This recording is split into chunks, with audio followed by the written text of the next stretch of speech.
بسم اللہ الرحمن الرحیم فَأَمَّا الْإِنسَانُ إِذَا مَا ابْتَلَاهُ رَبُّهُ فَأَكْرَمَهُ وَنَعَّمَهُ فَيَقُولُ رَبِّي أَكْرَمَنِ وَأَمَّا إِذَا مَا ابْتَلَاهُ فَقَدَرَ عَلَيْهِ رِزْقَهُ فَيَقُولُ رَبِّي أَهَانَنِ كَلَّا بَل لَّا تُكْرِمُونَ الْيَتِيمَ وَلَا تَحَاضُّونَ عَلَى طَعَامِ الْمِسْكِينِ وَتَأْكُلُونَ التُّرَاثَ أَكْلًا لَمًّا وَتُحِبُّونَ الْمَالَ حُبًّا جَمًّا۔ یہ سورہ فجر کی آیت نمبر 15 سے لے کر کے 20 تک کی آیتیں ہیں۔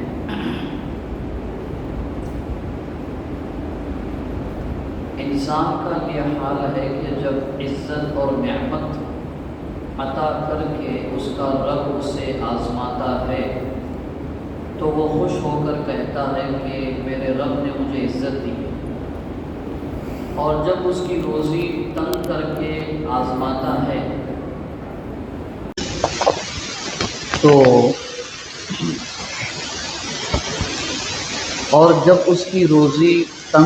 کے آزماتا ہے تو انسان کہتا ہے کہ میرے رب نے مجھے ذلیل کیا ہے۔ ایسا نہیں ہے، بلکہ تم لوگ یتیم کی عزت نہیں کرتے اور مسکین کو کھانا کھلانے کی تاکید نہیں کرتے، میت کا مال سمیٹ کر کھا جانا چاہتے ہو اور مال سے بڑی جم کر محبت کرتے ہو۔ دنیا میں اللہ تعالیٰ انسانوں کو، چاہے مرد ہو یا عورت، عام طور پر دو طرح سے آزماتے ہیں۔ ایک کچھ دے کر کے آزماتے ہیں اور کبھی کچھ لے کر کے آزماتے ہیں، یعنی نہ دے کر کے۔ تو یہ سب ہوتا ہے کہ کس حالت میں بندہ یا بندی کیا ریئیکٹ کرتے ہیں، یعنی جب اللہ دیتا ہے تو اس وقت ان کا ریئیکشن کیا ہوتا ہے، اور جب اللہ تعالیٰ کوئی چیز ان سے لے لیتا ہے تو ان کی کیفیت کیا ہوتی ہے۔ یہ اللہ تعالیٰ جج کرنا چاہتے ہیں، جانچنا چاہتے ہیں۔ تو مومن بندہ جو ہوتا ہے، اللہ کی اطاعت اور فرما برداری کرنے والا بندہ یا بندی جو ہوتے ہیں، انہیں اللہ کوئی چیز دیتا ہے تو وہ اس پر فخر نہیں کرتے ہیں بلکہ شکر ادا کرتے ہیں، یعنی ان کو ملی ہوئی چیز اللہ کی نافرمانی پر نہیں ابھارتی ہے بلکہ اللہ کے سامنے اور زیادہ جھکاتی ہے کہ میں تو اس قابل نہیں تھا، یا میری وہ حیثیت نہیں تھی کہ اللہ تعالیٰ میری اتنی عزت اور اکرام کرتا، لیکن اللہ نے دیا، یہ اس کا فضل اور اس کا کرم ہے۔ تو کسی چیز کے ملنے سے بھی اس کی شخصیت اللہ کے سامنے جھکنے والی بنتی ہے، اللہ کے سامنے اکڑنے والی شخصیت نہیں ہوتی ہے۔ یہ ایک مومن بندے کی پہچان ہے جو اللہ سے تعلق اپنا مضبوط کیے ہوئے ہوتا ہے۔ اور جو دنیا کی زندگی میں ہی جینے والے لوگ ہوتے ہیں، مرد یا عورت، تو کوئی چیز ملتی ہے تو ان کے اندر ایک طرح کی انانیت پیدا ہوتی ہے، ایک طرح کی اطراحٹ پیدا ہوتی ہے۔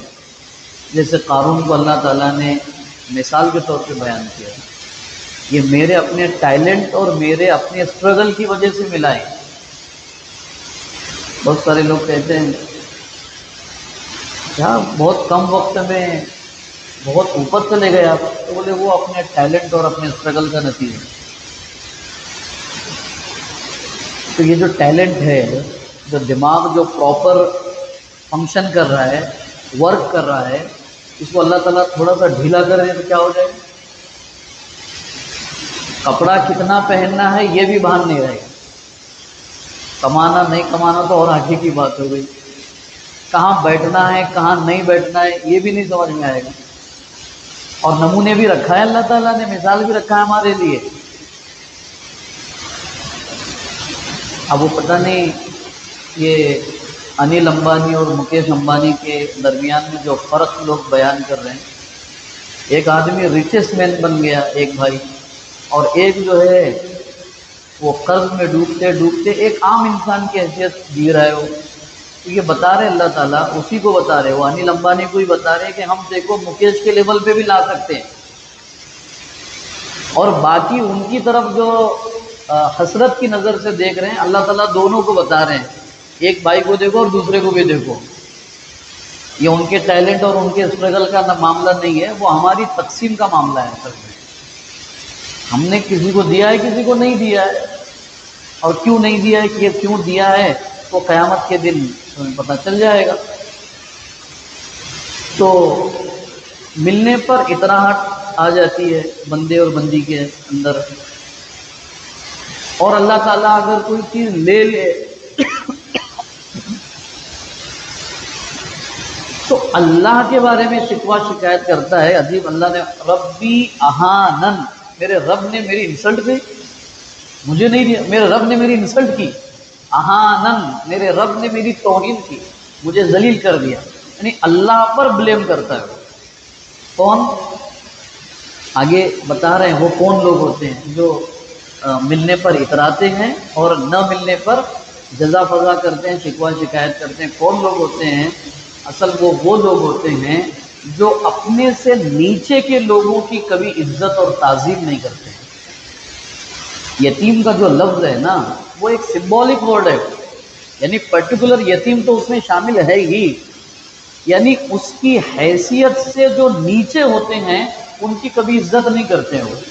یہ وہ لوگ ہوتے ہیں جو ملنے پر اتراتے ہیں اور نہ ملنے پر شکوہ شکایت کرتے ہیں۔ پتہ یہ چلا کہ اپنے سے اوپر کی تو بہت لوگ عزت کرتے ہیں، پیسے میں جو ہم سے اونچا ہے، عہدے میں جو ہم سے بڑا ہے، طاقت میں جو ہم سے بڑا ہے، کسی بھی اعتبار سے بڑا ہے، اس کی عزت تو ہر ایک کرتا ہے۔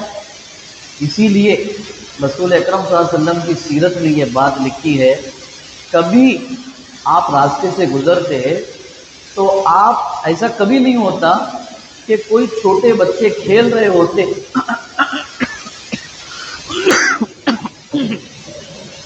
چھوٹے بچے کھیل رہے ہوں اور ان بچوں نے رسول اللہ صلی اللہ علیہ وسلم کو سلام کیا، ایسا کبھی نہیں ہوا۔ کیا ہوا؟ آپ نے بڑھ کر ان کو سلام کیا۔ میں نبی ہوں، میں محلے کا بڑا ہوں آدمی، مجھے سلام کرنا چاہیے؟ وہ باتیں نہیں تھی۔ تو بڑے کی عزت کرنا یہ تو اس کی عزت نہیں ہے، وہ اصل میں اس کے بڑے پن کی عزت ہے۔ ایک بہت بڑے اہل علم ہیں، نام ذہن سے نکل رہا ہے میرا، 400 سے 500 سال پرانی بات ہے، عبداللہ ابن مبارک کے زمانے کے ہیں غالباً، ان سے بات کیا جاتا ہے۔ ان کو ایک صاحب نے دعوت دی کھانے کے لیے، تو وہ بالکل ایک دم نارمل حالت میں پھٹے پرانے کپڑے، پیبند لگے ہوئے کپڑوں کے ساتھ گئے۔ تو وہ گیٹ کیپر جو تھا، جو گارڈ تھا وہاں پہ، نکلو یہاں سے، ہٹو، تم جیسے فرٹیچر لوگوں کے لیے دعوت، وی آئی پی دعوت ہے، وی آئی پی دعوت ہے، تم کو کس نے انویٹیشن دیا ہے، تم کو کس نے بلایا، چلے جاؤ یہاں سے۔ حالانکہ وہ جن کا فنکشن تھا ان کے استاد تھے، ٹھیک ہے، چلے گئے وہ۔ پھر تھوڑی دیر کے بعد آئے اپنے ساتھی کو، اس وقت بھی ایک کہ ان کے شاگرد ساتھ میں بعد میں بھی تھے وہی، تو آپ ذرا اچھے کپڑے پہن کے آئے، خوشبو لگا کر کے آئے، ذرا ٹھیک ٹھاک ہو گئے، تو اب وہی گیٹ کیپر، ہاں آئیے آپ خوش آمدید، ویلکم کریں گے، ٹھیک ہے، گئے اندر۔ وہ کھانے کے لیے بیٹھے تو کھانا وہ لے کر کے، کھانا لے لیا انہوں نے، کھانا لے کر کے کبھی یہاں لگا رہے ہیں، کھانا لے کے کبھی یہاں ڈال رہے ہیں، کبھی جیب میں ڈال رہے ہیں، کبھی یہاں ڈال رہے ہیں۔ ارے حضرت، آپ تو اچھے بھلے معلوم ہوتے ہیں، آپ کا مینٹلی آپ کا بیلنس تو صحیح دکھائی دیتا، آپ مینٹلی ڈسٹرب تو دکھتے نہیں ہیں، پاگل تو نہیں دکھائی دیتے آپ، یہ کیا کر رہے ہیں آپ؟ تو کہا کہ یہ جو کھانا ہے اور وہ جو عزت ہے یہ اس کی ہے، شخصیت کی نہیں ہے۔ ابھی تھوڑی دیر پہلے میں خود ہی آیا تھا، تو بٹے پرانے کپڑوں میں آیا تھا، تو تم نے کہا کہ نکل جاؤ یہاں سے، اور جب میں ذرا ٹیپ ٹاپ ہو کے آیا تو آپ میرا ویلکم کر رہے ہو۔ تو اس کا مطلب یہ ہے کہ وہ جو تم عزت کر رہے ہو وہ میری شخصیت کی نہیں ہے، وہ میرے کیا کہتے ہیں کپڑے کی، میری چیزوں کی عزت ہے، وہ تو جس کی عزت ہے اسی کو کھلا رہا ہوں، میری عزت نہیں ہے۔ تو ہونے کو ہو سکتا ہے یہ کوئی لطیفہ ہو، لیکن بات تو حقیقت ہے یہ کہ لوگ جو ہے شخصیت کی عزت نہیں کرتے ہیں آج، اس کے پیچھے اس کی دولت کی عزت کرتے ہیں، اس کے پیچھے اس کے عہدے کی عزت کرتے ہیں، اس کے پیچھے اس کی طاقت کی عزت کرتے ہیں۔ تو یہ جو نیک لوگ ہوتے ہیں وہ اپنے سے نیچے لوگوں کی عزت کرتے ہیں، ان کے اندر یہ صفت ہوتی ہے کہ ملے تو شکر ادا کرتے ہیں، نہ ملے تو بھی اللہ کے سامنے عاجزی کے ساتھ صبر کا مظاہرہ کرتے ہیں۔ کون لوگ؟ جو اپنے نیچے والوں کی عزت کرتے ہیں۔ تو اور مال کی محبت جن کے اندر کھوٹ کے بھری ہوتی ہے، ان کے اندر بھی وہی بات ہوتی ہے کہ ملے تو اطراحت اور نہ ملے تو جزا فضل۔ تو ہمیں کوشش یہ کرنی چاہیے کہ عام طور پہ دین کی خدمت، یہ دین کی باتیں سننا سنانا، یہ کسی پہ کوئی بوجھ نہیں پڑتا ہے، بلکہ اچھا لگتا ہے، خوشی ہوتی ہے، بہت اچھی بات ہے، لیکن جہاں پر جیب کی بات آ جائے پتہ بولے یہ ذرا اپنے اس کی بات نہیں ہے، یہ باقی عبادت کی بات کہیے، آپ دین کی بات کہیے، آپ تقوی طہارت کی بات کیجیے، لیکن اس کی بات مت کیجیے۔ باقی ہمارا مسئلہ تو ایسا ہے کہ چمڑی جائے مگر دمڑی نہ جائے، ہمارا معاملہ تو ایسا ہے۔ میں مجمع کی بات نہیں کہہ رہا ہوں، عام امت کا ایک مزاج ہے، وہ ایکٹیویٹی کر لیں گے، لیکن جہاں پر مال کی جہاں بات آ جائے تو پھر ٹھیک ہے، دیکھیں گے، کریں گے، سمجھیں گے، یہاں اللہ تعالیٰ کہہ رہے ہیں نفس مطمئنہ کی یہ صفت ہے، یہ جو نفس مطمئنہ ہے جن کو اللہ تعالیٰ قیامت کے دن کہے گا یا ایھا النفس المطمئنہ، اے مطمئن روح میرے نیک بندوں میں شامل ہو جا اور ان نیک بندوں کے ساتھ میری جنت میں شامل ہو جا، اس حالت میں کہ تو مجھ سے راضی ہے اور میں تجھ سے راضی ہوں۔ یہ نفس مطمئنہ کون ہوتا ہے؟ اپنی بدنی، اپنی قولی اور اپنی مالی ہر عبادت سے اللہ کو راضی اور خوش کرنے والا ہوتا ہے، وہ نفس مطمئنہ ہے۔ آخر کو حضرت عثمان رضی اللہ عنہ کا واقعہ کہہ کے بات کو ختم کر رہا ہوں۔ ایک مرتبہ مدینے میں قحط پڑا، مدینے میں قحط پڑ گیا، تو اسی وقت حضرت عثمان رضی اللہ عنہ ایک بہت بڑے مرچنٹ تھے، وہ بہت بڑے بیپاری تھے۔ ہم صحابہ کو سمجھتے ہیں کہ وہ صرف سبحان اللہ کی تسبیح کے دانے ہی نیچے لیتے تھے، وہ ہم سے بہت بڑے ایکسپرٹ تھے کاروبار میں۔ ہم لوگ بولتے ہیں میرا امپورٹ ایکسپورٹ کا بزنس ہے، تو ہم سے بہت بڑے امپورٹ ایکسپورٹر تھے وہ لوگ، اور ہم سے زیادہ اللہ کے متقی اور پرہیزگار لوگ تھے۔ تو کاروبار میں ٹائم ہی نہیں مل رہا ہے، بولے نمازوں کو ٹائم نہیں مل رہا ہے، قرآن کو سیکھنے کے لیے ٹائم نہیں مل رہا ہے، کیا بولے کاروبار بہت بڑھ گیا ہے۔ صحابہ کے پیر کی دھول بھی نہیں ہے ہم لوگ کاروبار میں بھی، میں دینی بات نہیں کہہ رہا ہوں، کاروبار میں بھی اندازہ لگائیے۔ یہ جب قحط پڑا تو اونٹ پر، کیونکہ وہ تو ایکسپورٹر کا جو سسٹم تھا، آج تو شپنگ سسٹم ہے آج کا سب سے زیادہ بڑا ایکسپورٹ سسٹم جو ہے کاروبار کا، جو امپورٹ ایکسپورٹ ہوتا ہے، تو آج شپنگ سسٹم سب سے بڑا ذریعہ ہے اس کا۔ اس وقت تو اونٹ تھے، تو ایک اونٹ ان کا مدینے کے بارڈر پر تھا اور آخری اونٹ جو تھا وہ ملک شام کے بارڈر پر تھا۔ اتنا بڑا کاروبار تھا، ہزاروں میل کا فاصلہ ہے وہ۔ تو وہ تو چھوٹے چھوٹے بیپاری جو تھے ان کو پتہ چلا کہ عثمان رضی اللہ عنہ کا قافلہ اناج کا، سامان کا لدا ہوا امپورٹ ہو رہا ہے، یہاں پہ آ رہا ہے، تو فوراً جا کر کے حضرت عثمان سے ڈیل کرنے لگے کہ آپ جو چیزیں لائے ہو تو ہم 1 دینار آپ کو اس کا دیتے ہیں، یعنی جو آپ نے خریدا ہے ہم آپ کو 1 دینار منافع کے طور پہ سامان خریدنا چاہتے ہیں۔ بولے نہیں، 1 دینار کم ہے، زیادہ بڑھا کے بولو۔ تو دوسرے نے کہا 2، نہیں اور بڑھاؤ، 3 اور بڑھاؤ، 4، 10 تک پہنچے۔ بالکل تو ہم لوگ کہتے ہیں نا کاروباری لوگ، کچھ مل ہی نہیں رہا ہے، بولے جو لائے مبدل بھاؤ میں دے رہے، بولے اتنے خیر خواہ ہو گئے۔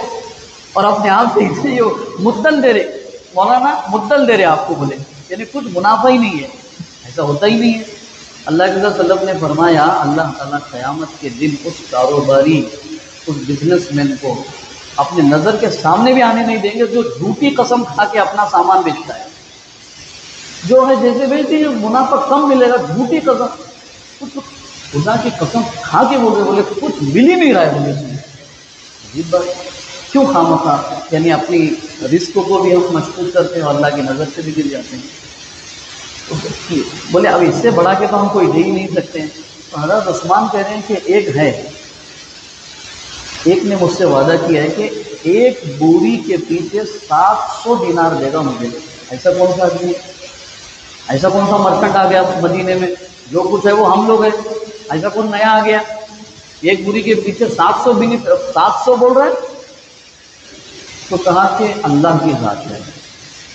مثل الذین ينفقون فی سبیل اللہ، اللہ کی راہ میں خرچ کرنے والوں کی مثال ایسی ہے کہ انہوں نے ایک دانہ دیا، وہ دانہ زمین میں ڈالا، وہ اس سے پودا ہوگا، پھر وہ بالیاں ہو گئی، 7 بالی نکل گئی، ہر بالی میں 100 دانے ہیں، تو ایک بوری دینے کے پیچھے وہ کہہ رہا ہے کہ 700 ریوارڈ کر دے گا، ریٹرن کر دے گا مجھے، اللہ کی ذات ہے۔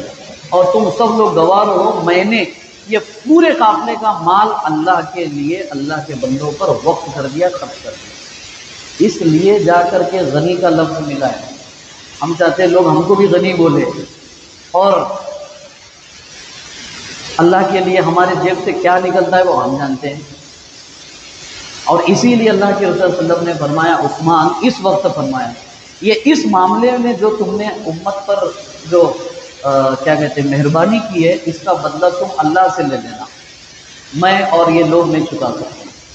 تو بہرحال کہنے کا مطلب یہ ہے کہ دین کو جب جس طرح کی ضرورت ہو اس طرح کی ضرورت ہمیں پیش کرنے کی ضرورت ہے، چاہے ہماری بدنی، چاہے صلاحیت، چاہے مشورہ، چاہے مال، یہ ساری چیزیں اگر ہم اللہ کے دین کے لیے خرچ کرنے والے بنیں گے تو اللہ کی نفس مطمئنہ میں ہم شامل ہیں، جنت میں شامل ہوں گے، اللہ کی مرضی کی حاصل ہوگی، اللہ کی رضامندی حاصل ہوگی۔